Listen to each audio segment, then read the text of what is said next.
tax freight train is bearing down on your retirement. To protect yourself, you'll have to harness the power of zero.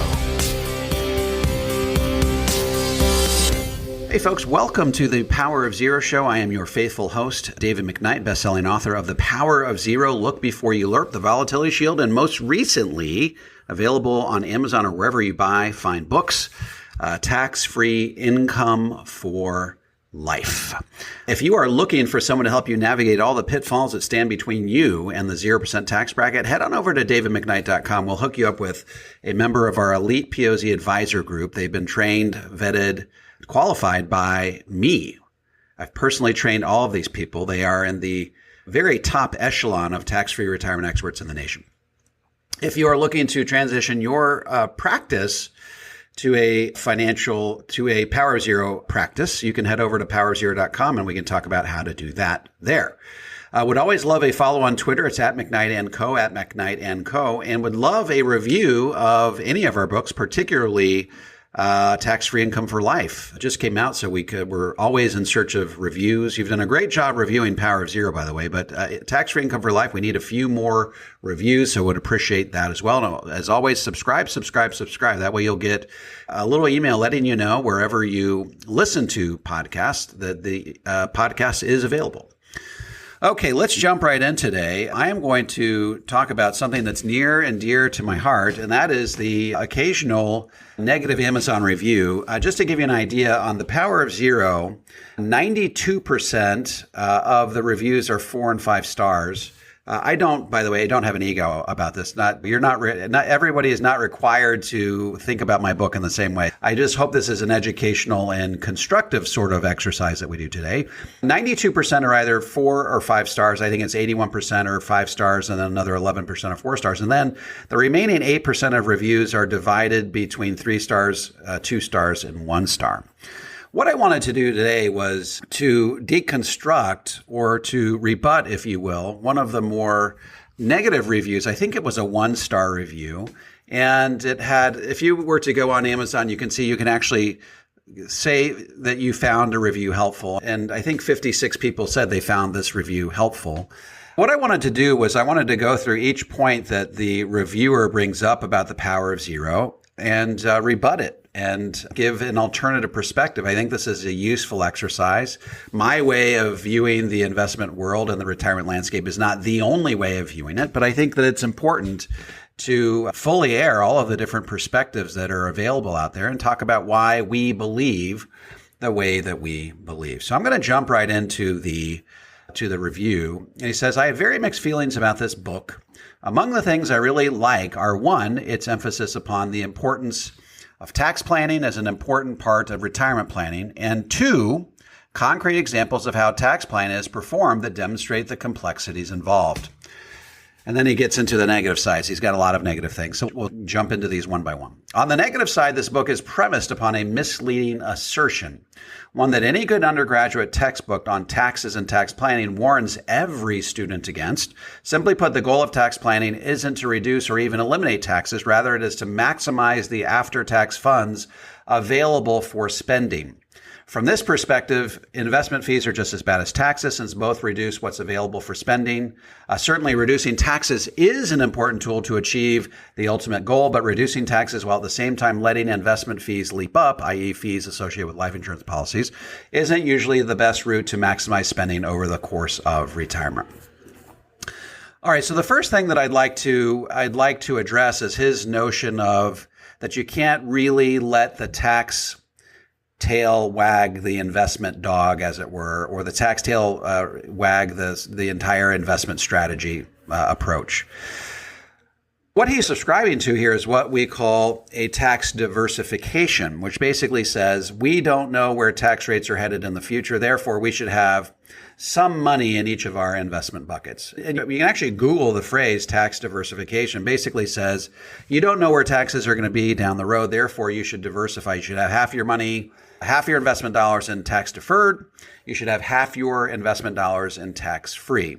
And that is a sort of a standard way to approach tax diversification. In other words, absent any sure knowledge of where tax rates are going to be down the road, we hedge our bets, we diversify the types of tax treatment on our investments in the same way that we might diversify investment portfolio. You don't have all your eggs in one basket.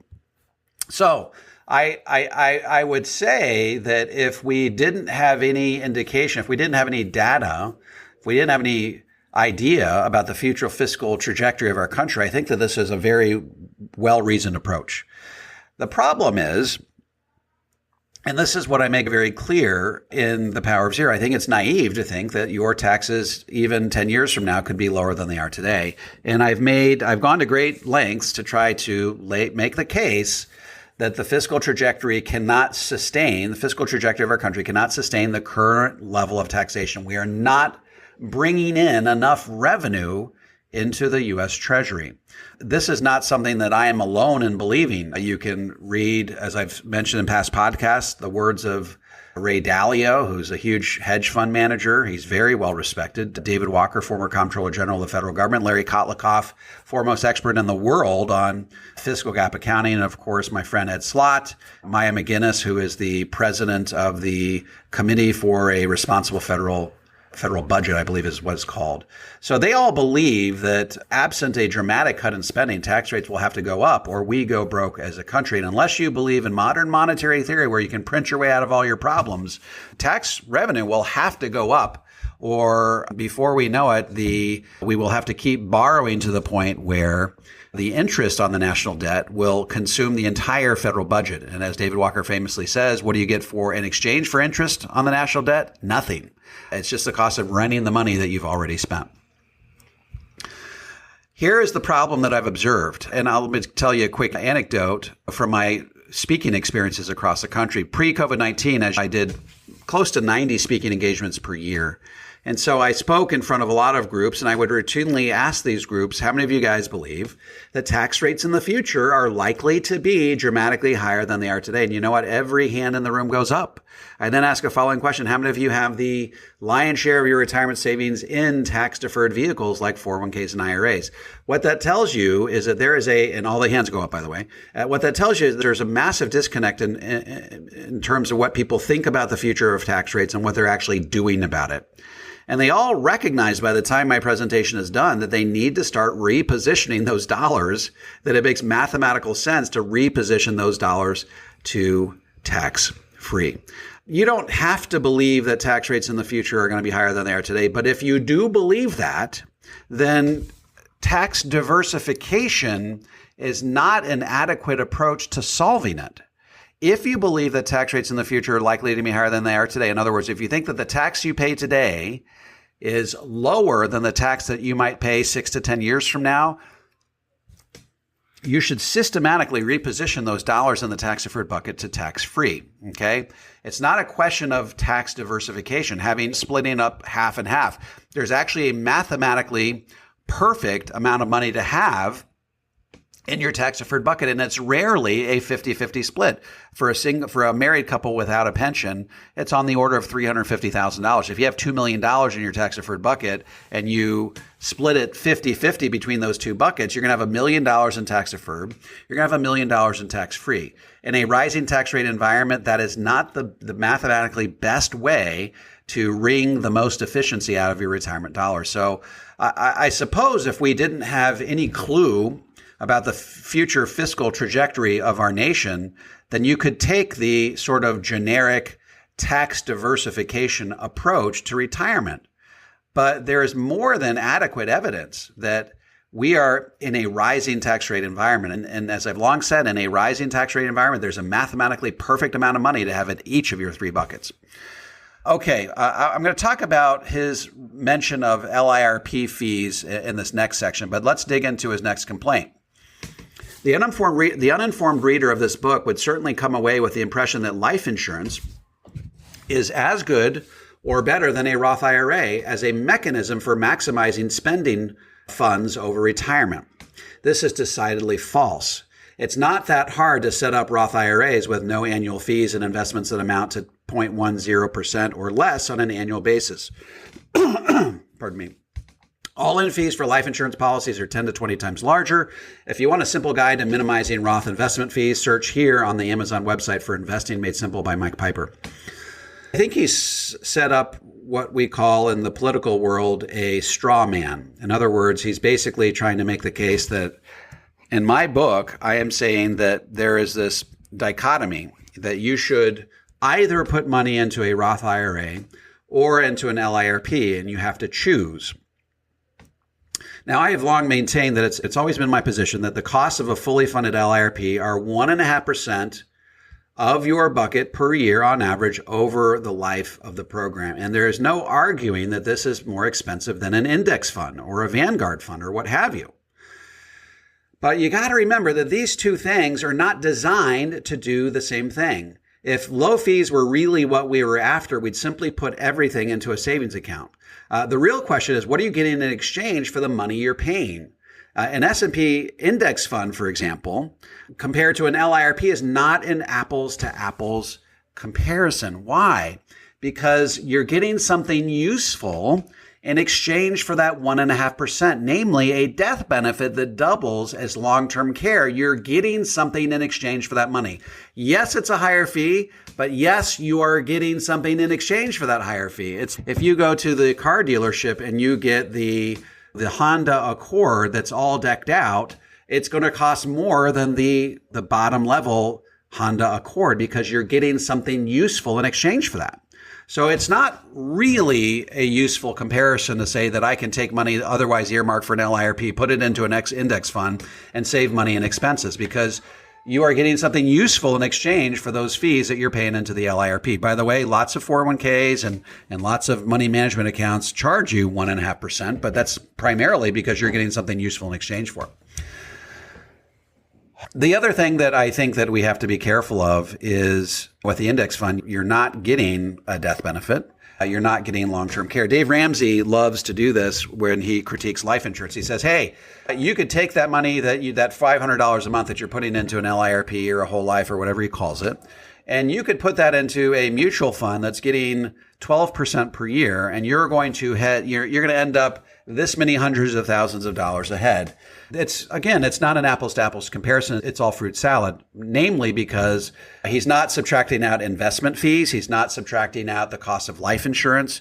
And he's certainly not giving realistic rates of return on what can be expected on those mutual funds over time. And so when you really balance the ledger and you do an apples to apples comparison, as I've done many times before, in terms of growing the money productively inside that LIRP, it certainly can perform very favorably. Once again, the LIRP is not a replacement for a Roth IRA. They're designed to complement each other. They're designed to be used in concert with each other. I've always said that you need to have as many streams of tax-free income as possible, none of which show up on the IRS's radar, but all of which contribute to you being in the 0% tax bracket. So again, it's that false dichotomy of you have to choose one or the other. And I've long proclaimed that you should not be choosing one or the other. You should be doing all of them because they all do something different. They're all unique in their own way, and they perform a function that none of the other ones can perform. Oh, by the way, if you are only paying 10 basis points or 0.1%, you're probably not getting any service, any advice, any handholding along the way. Vanguard did an interesting study where they said they actually studied the people who were do-it-yourselfers and they managed their own investments versus the people that actually had a financial advisor. And what they found is that the people with a financial advisor had a 3% greater return over time. And I talk about this in The Power of Zero. Why? Because the financial advisor is there to hold your feet to the fire through thick and through thin, regardless of what the market is doing with its ebbs and flows over time. They're there to hold your feet to the fire and make sure you're following through on your investment objectives. You're not letting emotion drive the conversation. All right. So even though an investment fund might be cheaper than a managed account that's watched over by a financial advisor, you're getting something useful in exchange for those fees. He continues, I was also disappointed that through most of the book, the author referred to LIRPs as having tax-free distributions, making them comparable to Roth IRAs in this regard. It isn't until the last chapter of the book that that actual tax-deferred nature of LIRP distributions is revealed, along with the workaround of taking loans from the insurance company to avoid taxes. Of course, as a financial educator, I already knew this, so I can only describe as extremely misleading that this key fact isn't honestly stated earlier in the LIRP chapter. And in spite of the author's strong suggestion that such loans will cost you nothing, don't believe it. If the insurance company doesn't charge an explicit annual interest fee for the loan, they will get that money from you via implicitly higher administration and mortality charges. There are no truly free loans. Yeah, so this surprised me for a financial educator that he wasn't more familiar with the loan provisions in some life insurance policies. If you've read Look Before You Lerp or even parts of Power of Zero, I talk about how there are companies out there that do guarantee their 0% loans. And you have to remember how this works. What they do is they take money out of your if let's say you called up the insurance company and said, hey, look, I want to take a loan for $100,000. What they would do is they would take that $100,000 out of your growth account and they would put it in what I call a loan collateral account. Let's say that's growing at 3% per year. And then in the very same breath, they'll cut you a check from their own coffers for that $100,000. That's what you get in the mail a few business days later, and they'll charge you an explicit loan rate for that. So what some companies do is they'll say, look, I guarantee that what I'm crediting you in that loan collateral account is not ever going to change, but I reserve the right to change what we're charging you on that loan count basically at our leisure. And by the way, if you give a lot of insurance companies 30 years to make up their mind what they're going to charge you, they could very well make up their mind and not to your benefit. What I've long advocated is if you're going to get married to a life insurance policy, and by the way, these only really work if you're married to them over a long period of time and they're enforced when you die, I suggest you find a company that can guarantee what's being credited in that loan collateral account and can guarantee what's being charged for the loan. If they're guaranteeing that they'll never charge or credit you less than 3% and they'll never charge you more than 3%, I'm not all that good at math, but I know that -3 and a +3 together, if those numbers never change, always nets out at zero. It's what we call a zero cost loan. So he says there are no truly free loans. And I know I can tell you lots of different companies that have low expenses and guaranteed loans. So he's saying that if there's no such thing as a truly free loan, but if there were, they would make up their money in some other place. Look, insurance companies are not out, or at least the ones that I advocate for, are not out to make money on these loans. It's just the way that you have to do it to be able to take the money out free. They make money on their administrative charges and the cost of life insurance, the pure cost of life insurance that you have to pay for year over year. I think that he's off base on a number of different points here. And if you really want to delve into this, read Look Before You Lerp, and I really deconstruct this whole paradigm. He then goes on to say, with all the discussion about Roth IRAs, I found it suspicious that Roth 401k accounts weren't mentioned. Most 401k, 403b, and public 457b plans now incorporate a Roth account. This feature allows workers to set aside quite large amounts of money or after-tax dollars for tax-free spending and retirement. For 2019, up to $19,000, that's now $19,500 in 2020, by the way, could be set aside in a Roth account plus another $6,000 for those age 50 or older. And people can continue to set aside money in their own Roth IRAs on top of their workplace savings. Of course, all this Roth account, Roth IRA savings wouldn't leave money for paying life insurance premiums, and I suspect that's the reason the detail wasn't mentioned. Once again, I think he's setting up that false dichotomy that I'm advocating. I advocate for Roth IRAs in Power of Zero. When I wrote Power of Zero for the first time, Roth IRAs or Roth 401ks weren't all that available. Now they are, and that's why I talk about them in all of my podcasts. I talk about them in my flagship presentations that get seen by thousands of Americans all across the country. I am an absolute fan of the Roth 401k, Roth 403b, and the public 457 plans. And anybody who knows me, who has been listening to me for any amount of time, can vouch for that. So once again, it's not an either or, it's a both. Let's put amounts into all of these different buckets. And frankly, I don't think our target market is the person who could only put money into either a Roth IRA or an LIRP. In fact, that's not the target market of the book, as referenced by all of the examples I use. He says, finally, the question of exactly how high taxes will rise in the future is a difficult one to answer. I agree with the author that at least for upper income people, tax brackets will rise and deductions will shrink. Many politicians are even seriously considering a wealth tax. This is true, which could seriously rearrange many people's tax planning strategies. But unlike the author, I don't expect that the existing 10% or 12% tax brackets will rise above 15%. Normally, even those tax brackets would lead to some Social Security taxation, but a huge portion of the Secure Act that has passed the U.S. House contains a provision for drastically increasing the income allowed before Social Security income starts to become taxable. That didn't happen, by the way. I wish it would happen. It didn't happen. Thus becoming too aggressive. And by the way, he wrote this about 2 years ago. Thus becoming too aggressive and paying higher taxes now in a rush to attain no income taxes in retirement may well lead to lower total spending in retirement than a more modest approach. So let me address this. And I'm going to be quoting that Maya McGinnis article that she wrote back in 2019, I believe. And it's, can we tax our way out of our problems? Can we simply tax the rich and solve our problems? There's 2,500 billionaires in the country. If you were to confiscate all of their wealth, all in 1 year, in other words, 100% wealth tax, not an income tax, a wealth tax, confiscate all of their wealth, it would be enough money to fund the federal government for 7 months.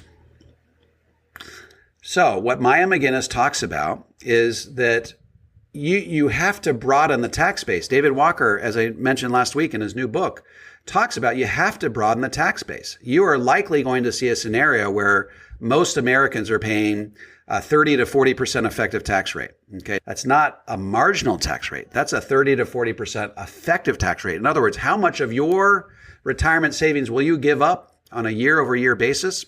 30 to 40% at least. That's what Maya McGinnis said would have to happen to simply prevent the national deficit from growing. That means we're still going to be piling $1.5 trillion on the debt year over year, but that's going to simply prevent that number from getting bigger, which is not sustainable over time, but it's simply to prevent that debt from getting any bigger. So we will have to broaden the tax base. Every expert says it.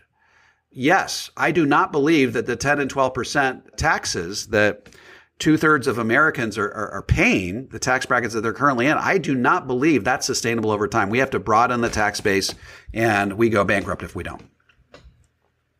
Finally, actually, this is his last paragraph. A very intriguing paragraph in the book occurs on page 11, where the author takes us back to the 1960 to 63 timeframe, when the lowest marginal tax bracket was 20% and the highest was 91%. Those brackets sound scary, but the calculation of income tax isn't always straightforward. For retirees at that time, there was a retirement income tax credit in existence that was quite substantial. When the tax system for 1963 is converted into 2019 dollars, a 65-year-old retired couple would need to have had over $150,000 of income to even begin to pay federal taxes. If only we had such low taxes today, and the reference to 94% tax bracket on income above $200,000 in 1943.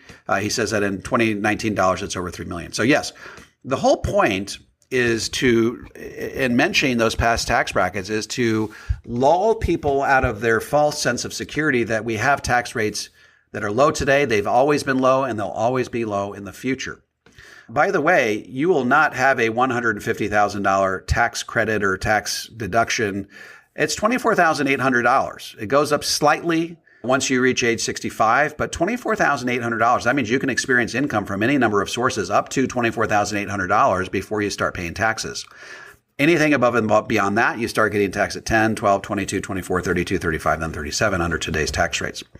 Yeah, my point, I guess, is not to say that we are going to go back necessarily to the 91% tax bracket. My point is to say that tax rates ebb and flow over time. They're artificially low now, but that should not give us any false sense of security. We will likely soon see the types of tax rates that you'll see in Scandinavian countries or even in Canada, where people are paying, because of the cost of healthcare in those countries, 50% effective tax rates. Okay, when you put everything all in, you make $100,000, you're left over with $50,000 after tax. That's a 50% effective tax rate. Those are the types of tax rates you are likely to see in this country, given all of the spending that is non-discretionary spending that we have to make by law in order to pay for Social Security, Medicare, Medicaid, interest on the national debt. And by the way, there is no cap on interest on the national debt. You could certainly cap Medicare spending, or if you pass a law, you could cap Medicare or Medicaid or Social Security spending, but you cannot cap interest on the national debt. Because if you don't pay it, you say, we're only going to pay so much this year, then you default on your debt, and you have all of that precipitates a global depression, the likes of which you haven't seen since the Great Depression in the 30s. So we do not want that to happen. So there's no way to cap interest on the national debt. And unfortunately, the more the federal government does nothing, every year that goes by where they fail to act on this means that the cost of servicing the debt over time starts to skyrocket. And we have no control over that cost. If, for example, we have a sovereign debt crisis where people don't think that we can pay the money back, they're going to stop loaning us the money, or they're going to start charging more money to loan us the money to begin with. So hopefully this was helpful. We occasionally will get these. It's 1 to 2% of the reviews on Amazon, but unfortunately it pops up. So people tend to see these things. I wanted to just give an alternate perspective on what some people are saying online, because when you look at all angles, you have the ability to evaluate which one is ultimately, which perspective is going to push you further ahead, mathematically speaking. All right. Once again, if you are looking for someone to help you navigate all of these issues, we'll hook you up with one of our members of our elite POZ advisor program. Just head over to davidmcknight.com. And if you're an advisor who wants to start implementing these in your practice, head over to powerofzero.com. Thanks for being on the show. We'll talk to you same time next week.